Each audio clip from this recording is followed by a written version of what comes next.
I'm just saying that there's a lot to this world that has existed for the last 15 years or so that I reject, I have contempt for, and I do not like. But that's just me, you know? Well, look, I'm an aging man defeated by his air conditioner, so. yeah, well, okay. This is where the trad movement takes up its its battle cry, because there is this there's a little bit of a growing ethos that is, somewhat inspired by that contempt that you describe for this kind of dehumanized, sanitized aesthetic. I think there was a brief moment, right, where maybe that futuristic, minimalistic, clean, whatever aesthetic had some type of hope in it.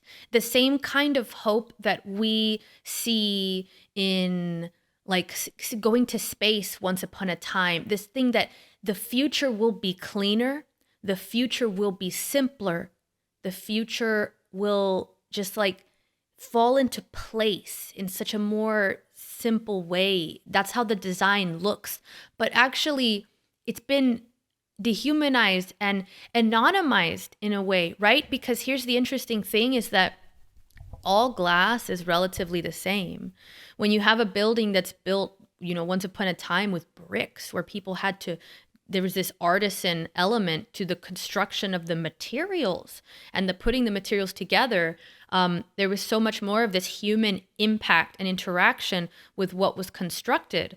I don't think, I'm not an expert on construction. I can't, speak to whether glass has an artisan touch to it, but I don't see that same quality when I look at a lot of the downtown buildings that are just, they're all wall to ceiling glass. I think part of it is just economics. Actually, I think it's probably cheaper to do that, which is, something definitely worth questioning when you think of, aren't we so much more wealthy as a people, as a society, than the people and the societies that we still visit their locations that they've built these old buildings, because we marvel at the intricacy and the design of these far older buildings that were made in a time when people had far less. Even if you were the king, you were still less wealthy than a lot of like software designers today or something, depending on which king, of course. So that's I have that same sense. I think that there is and there's a return a little bit to this desire to have more human feeling surroundings. I'm sure that we might even find something in the future which is like, oh, actually too much glass in your surroundings makes you depressed or whatever, something like that, like where we find there was an intuitive relationship between wood interiors or whatever, something like that. So, two things. One of the things viewers may recognize is I have a bunch of weird paintings surrounding me, which I make. These paintings are a kind of fusion between this digital thing, but then I use very analog methods and acrylic paint, and I purposely take what it looks like it should be pixels and slightly offset them from one another. But that's another thing.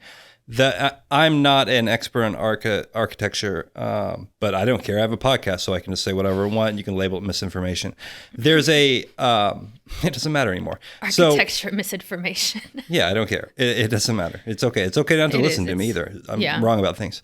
So you look at these buildings, first, partially, I think there's a aspect of you need to put more people inside a smaller space. So you can't build brick cathedrals to house the Verizon customer service team in, Maybe you could, but it wouldn't be very economically efficient.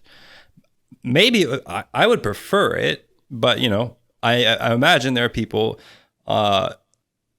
in Verizon who's like, yeah, we don't want to build a cathedral for the customer reps for our company.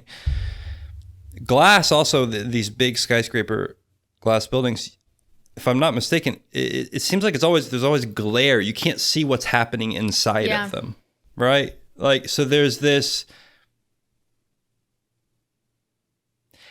It's a big subject. I actually don't. I don't want to get into it too much. It's a big Yeah, we subject, can't. but I don't think does anyone. We've just created a world which is dehumanizing and devastating to the human spirit. I'm pretty sure in almost everything we've done. I mean, we look.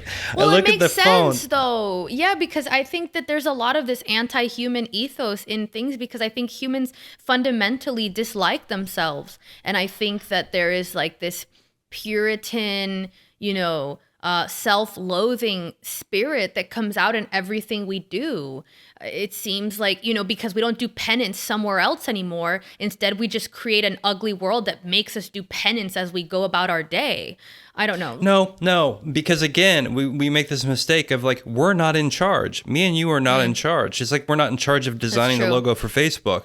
The people that are in charge of creating these gigantic, the Bank of America buildings in the middle of They're cities, the ones. they're the ones that are doing it. And I assume they're doing it because of, rational reasons. They're like, yeah, this is Yeah. cheap. aesthetic. This is a way we can build a thing, put a lot of people in it, and it's safe and whatever it is. Yeah, we've really allowed the you know. people that have the least, not to call them inhuman, but I mean, they're not exactly the most in touch with the human experience in some way. Like, it really astounds me that of all the people that have the most power to manipulate how humans are communicating and interacting, it's people like Mark Zuckerberg. Like, I don't trust him to dictate how we interact because I don't think he looks like he knows how to interact. He's kind of weird, okay? So it's just like, of all the people to have that much control over how humans experience their interactions with each other, it doesn't seem right. It doesn't seem wise.